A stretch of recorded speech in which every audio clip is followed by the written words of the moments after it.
Bienvenidos a otro capítulo de Esta es mi historia. En el día de hoy hablaremos de algunas etiologías del daño cerebral.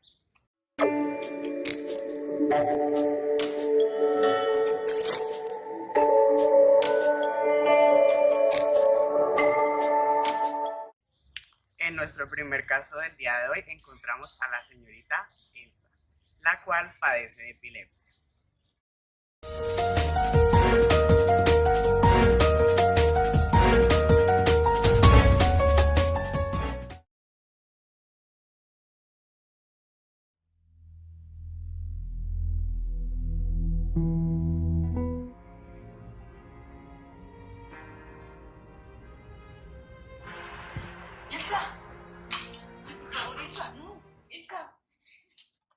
Epilepsia es una condición neurológica caracterizada por la presencia de alguna actividad paroxística, es decir, de inicio y final brusco, correlativa a cambios desorganizados de la actividad neuronal de la corteza cerebral. Dependiendo de la etiología, se pueden distinguir dos tipos de epilepsia. La epilepsia primaria o idiopática surge espontáneamente, sin que exista un daño estructural establecido del sistema nervioso, aunque supone la existencia de factores de tipo genético. Y la epilepsia secundaria o sintomática, la que deriva de una infección, un tumor, una malformación o alguna otra condición neurológica que crea en el cerebro un foco irritativo epileptogenético, capaz de representar una actividad eléctrica anómala. Las crisis epilépticas se pueden clasificar en dos grandes grupos, parciales o focales y generalizadas, dependiendo de si comprometen en forma parcial o total la corteza cerebral. Las parciales se subdividen a su vez en crisis parciales simples y crisis parciales complejas. En las crisis parciales simples no existe compromiso de la conciencia, en tanto que en las crisis parciales complejas se presenta un compromiso de la conciencia. Por compromiso de conciencia se entiende la ausencia de responsividad ante estímulos del medio y la existencia de la amnesia del episodio. Cuatro tipos de crisis parciales simples, a saber, motrices, sensoriales, autónomas y psíquicas. Entre estas últimas se encuentran las crisis perceptuales, ilusiones y alucinaciones, necias, disfásicas, afectivas y cognitivas. Crisis parciales complejas. Se originan en el lóbulo temporal y se caracterizan por la falta de responsividad a los estímulos del medio, por la presencia de automatismos, y porque el paciente, a pesar de estar alerta, no recuerda lo sucedido durante el episodio. Las crisis parciales complejas pueden durar usualmente varios minutos. El pronóstico de la epilepsia es bueno. Se han realizado varios estudios que han investigado la probabilidad de que un paciente con epilepsia permanezca sin ninguna crisis durante al menos 2 años mientras toma el tratamiento. Las alteraciones neuropsicológicas y neuropsiquiátricas, los trastornos comportamentales o los problemas de socialización son más frecuentes en pacientes con esta enfermedad. Las personas con epilepsia tienen como grupo un nivel cognitivo y sociocultural menor que la población en general. Como ya se ha comentado, la alteración neurocognitiva es una consecuencia común de la epilepsia infantil. Los trastornos más frecuentes observados en la esfera cognitiva incluyen alteración de la memoria, lentitud mental, defectos de razonamiento lógico abstracto y déficit atencional. Se han implicado diversos factores causales como son la etiología de la epilepsia, el papel de las descargas epileptiformes del electroencefalograma, la edad de debut de la epilepsia y la influencia de los FAE. Fases de la epilepsia. Fase de aura. Es aquella fase previa a desencadenarse la crisis durante la cual el paciente presenta sintomatología que le hace sospechar que va a comenzar dicha crisis. Habitualmente se caracteriza por fotopsias, cambio de personalidad, irritabilidad, sensibilidad para los olores o sabores, etc. Fase tónica. Se caracteriza por una contracción generalizada de todos los músculos del cuerpo. Es característico un grito al contraerse el diafragma y salir bruscamente todo el aire de los pulmones. La duración es de aproximadamente 30 segundos. Durante este tiempo el paciente permanece en apnea. Fase tónico-clónica. Comienzan los movimientos de las 4 extremidades, bruscos y repetitivos. Se acompaña de hipersalivación, es decir, espuma por la boca, incontinencia de esfínteres, los ojos se ponen en blanco y trismos. Fase de recuperación. En esta fase dejan de tener los movimientos tónico-clónicos, comienzan a recuperar la conciencia, tienen amnesia del episodio sienten frío, están confusos y repetitivos, se sienten agotados y muy cansados y se van recuperando lentamente. El segundo caso de nuestro día de hoy es infecciones del sistema nervioso. Acompáñenos a ver la historia de la señorita Tiffany. Yo, parce, ¿qué más parce que tiene para hoy? algo nuevito, Me he visto como que usted. heroína, algo que te va a activar y te va a poner full en los ojos. Además te las manos. Sí, parece que me interesa eso, pero eso como... Pues deberíamos ir a un lugar más solo para no bolsearnos. Parce, le diría que en mi casa, pero están mis papás y molestan mucho. Vayamos a la mía, está sola, de una. Pues ya, bueno, vamos. Venga.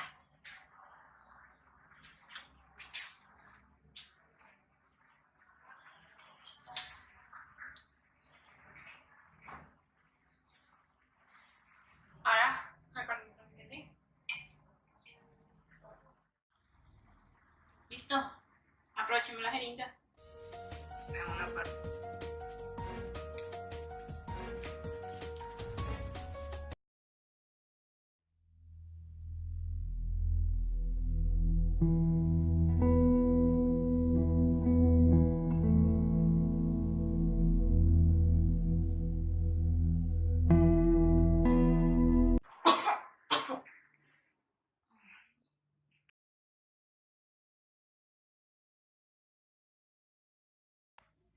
Tengo una noticia muy difícil que darles.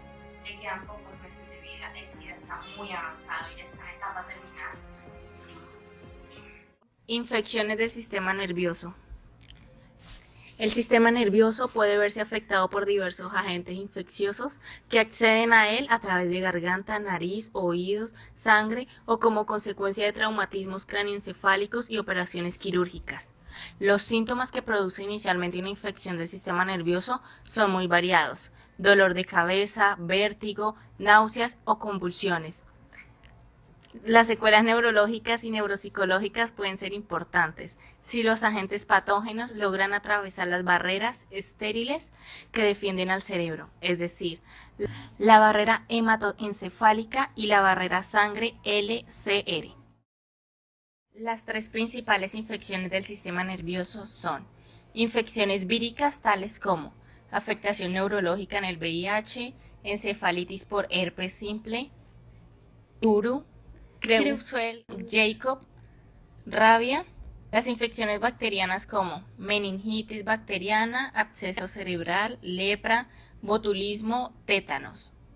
Y las infecciones fúngicas y protozoarias como toxoplasmosis y malaria cerebral. El virus de la inmunodeficiencia humana o VIH es la causa de la infección por el VIH. Durante esa infección, el virus ataca y destruye los linfocitos CD4 del sistema inmunitario del cuerpo que combaten la infección. La pérdida del linfocito CD4 dificulta la lucha del sistema inmunitario contra las infecciones. El síndrome de inmunodeficiencia adquirida o SIDA es la fase más avanzada de la infección por el VIH. El VIH se transmite por medio de la sangre, el semen, las secreciones genitales o la leche materna de una persona con ese virus. Las relaciones sexuales sin protección o el uso compartido de equipos de inyección de drogas como agujas y jeringas con una persona seropositiva son las formas más comunes de transmisión de ese virus.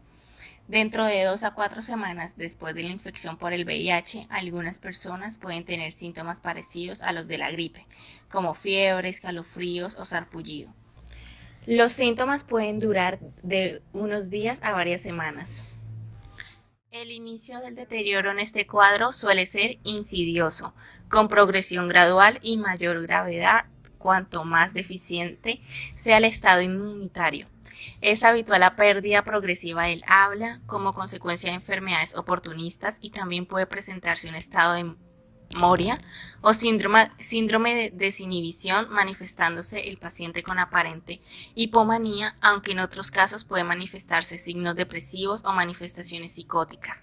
En la mitad de los casos del deterioro se instala en menos de 6 meses, provocando un cuadro confusional con manifestaciones de ataxia, espasticidad y convulsiones. En otros casos, el curso es más lento y en ocasiones fluctuante, siendo frecuentes las alteraciones en la memoria de fijación y la velocidad de procesamiento cognitivo. En algunas ocasiones, los déficits cognitivos se pueden confundir con manifestaciones del abandonismo o depresión. Este virus es una infección crónica que evoluciona en 3 fases: infección aguda, infección crónica y SIDA. Durante la infección aguda, el VIH se multiplica rápidamente. A medida que la infección aguda evoluciona a infección crónica, el VIH se multiplica más lentamente y disminuyen las concentraciones del virus. Sin embargo, a medida que avanza la infección crónica, las concentraciones del VIH aumentan y la cantidad de linfocitos CD4 disminuyen. Una disminución en la concentración de los linfocitos CD4 indica que aumenta el daño del sistema inmunitario. El tratamiento antirretroviral puede prevenir que el VIH destruya el sistema inmunitario y se convierta en SIDA. El SIDA es una enfermedad mortal si no se aplica algún tratamiento. La muerte se produce generalmente por las neumonías, enfermedades neurológicas o diferentes tipos de cáncer. La esperanza de vida de una persona con SIDA, aunque ha aumentado mucho en los últimos años, aún no se asemeja a la de una persona sana. Sin embargo, la terapia antirretroviral altamente activa ha conseguido incrementar el tiempo de vida de las personas con VIH y se ha podido constatar que si los niveles de VIH permanecen inhibidos y el conteo del CD4 se mantiene alto, superior a las 200 células al milímetro al cuadrado, se puede prolongar y mejorar notablemente el pronóstico y la vida del enfermo. Detectar y tratar adecuadamente la enfermedad es imprescindible para aumentar la supervivencia y la calidad de vida de los pacientes. Así, el 15% de los bebés con SIDA no tratados desarrollan síntomas graves y mueren antes del primer año de vida, aunque el 95% de los niños con SIDA tratados sobreviven hasta los 16 años como mínimo. Nuestro último caso del día de hoy es el de la señorita Noelia, la cual sufrió de un trauma craneoencefálico.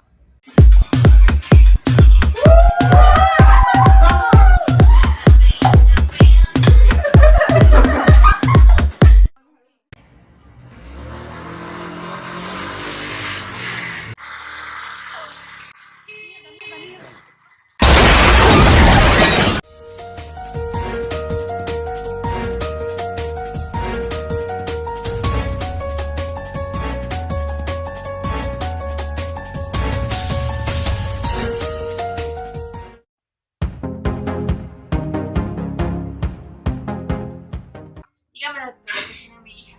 Bueno, el impacto del accidente fue muy fuerte, así que ella llegó acá con un trauma craneoencefálico grave. Seguirá inconsciente unos días y después iniciará un tratamiento y la verdad todo esto será muy prolongado. Así que yo les recomiendo mucha fuerza y que la acompañen en todo este proceso.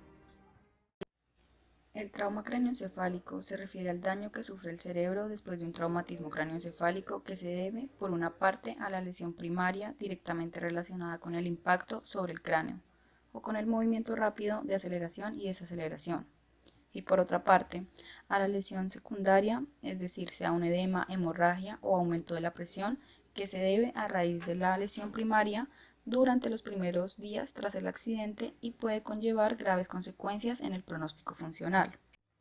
Dentro del principal origen de los traumas craneoencefálicos podemos encontrar accidentes de tránsito en alrededor del 75%, caídas o accidentes cotidianos en alrededor del 20% y lesiones deportivas en alrededor del 5%. En cuanto a la clasificación del traumatismo craneoencefálico, según la escala de Glasgow, son que los pacientes con un traumatismo leve se encontrarán prácticamente asintomáticos y si se produce pérdida de conciencia, esta será menor de 30 minutos.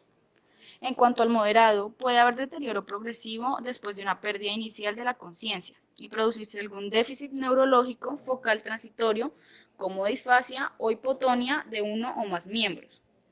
En cuanto a la grave, la situación de coma aparece con unos valores de 8 o menos.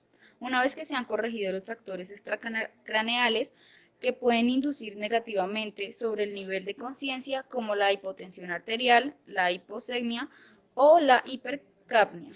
Es necesario apreciar la posibilidad de consumo previo al traumatismo de sustancias con acción sobre el nivel de conciencia, como el alcohol o diversas drogas, que pueden alterar la valoración de escala de modo que se obtenga una puntuación inferior a la debida únicamente al traumatismo.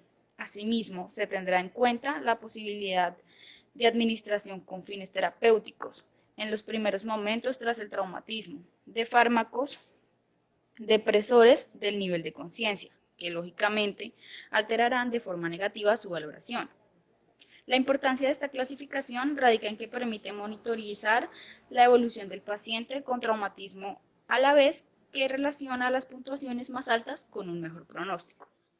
En cuanto al curso del traumatismo cráneoencefálico, se puede encontrar que en la mayoría, en un 60 u 80%, serán leves y se recuperan sin secuelas. Los casos más graves no ofrecerán dudas en cuanto a la conducta inicial a seguir, y el problema primordial consiste en detectar aquellos en los que estará indicado realizar pruebas complementarias y valorar la posibilidad de ingreso, porque existe el riesgo de que presenten lesiones intracraneales y por lo tanto deberán requerir cirugía y o ingreso a una unidad de cuidados intensivos.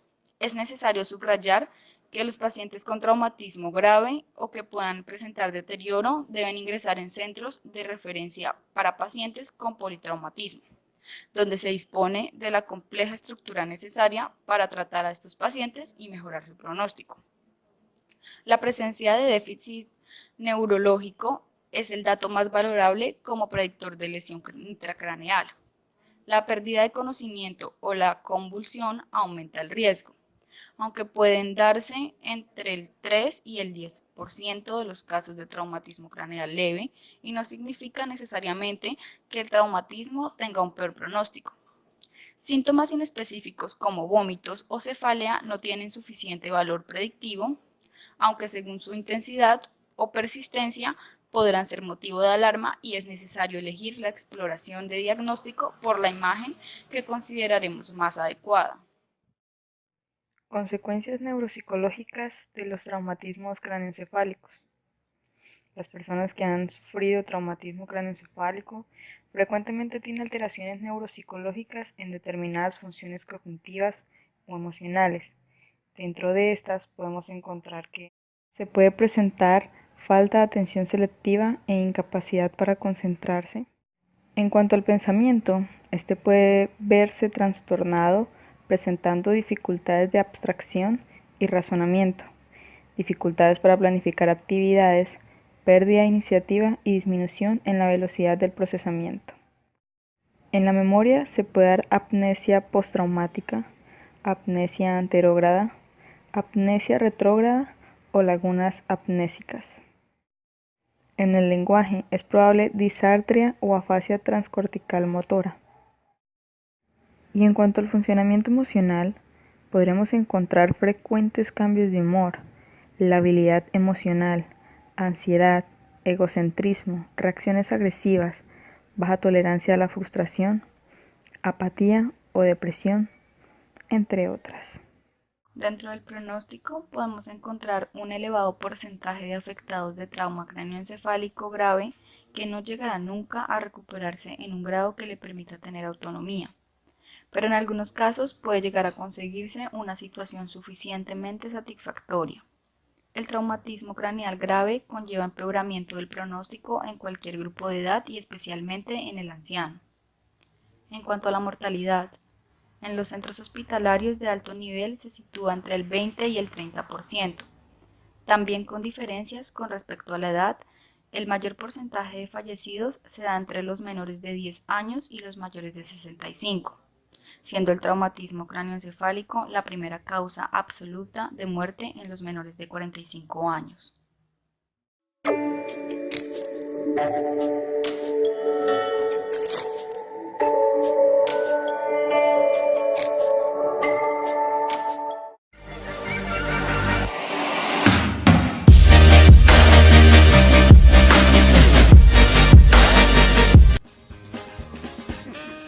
¿Dónde? ¿De qué? Vamos a mi casa. Allá, acá no, bye. Nuestro último caso del día de hoy es el de la señorita Noel, la cual sufrió un trauma cráneo.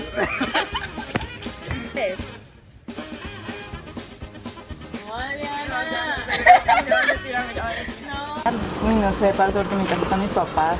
Pero la mía no está sola. Pues vamos.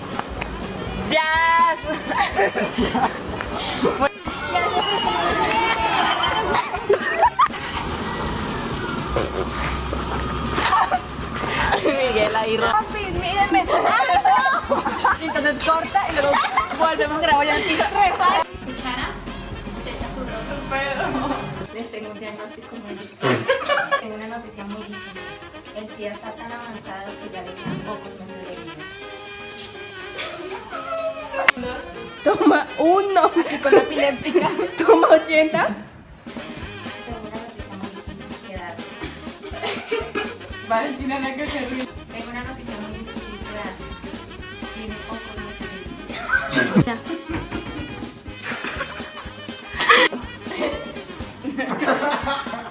Toma 1, mi. Acá con un trauma craneoencefálico grave. Craneoencefálico. ¿Yo qué dije? Craneoencefálico. Trauma craneoencefálico. No, Félix.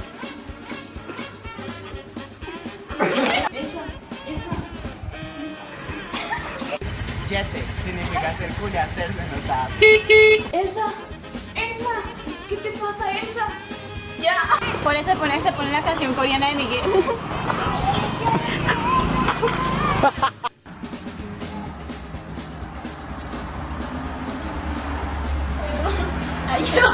Esto fue muy grave y ella llegó acá con un cráneo. Ya. Vamos a la fiesta.